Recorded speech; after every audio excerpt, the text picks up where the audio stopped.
dubbachuudhaafis hin dandeenye garuu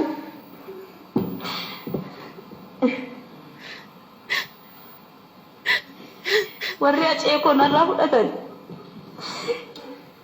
warri goota koo narraa fudhatan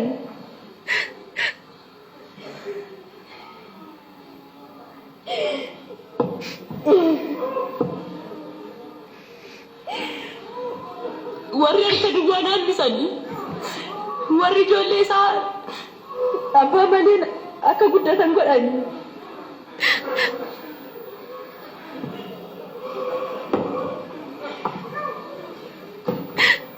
akka murtii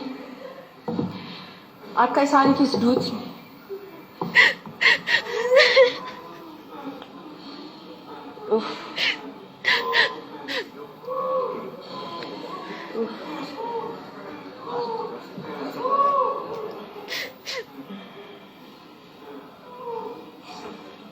akka du'an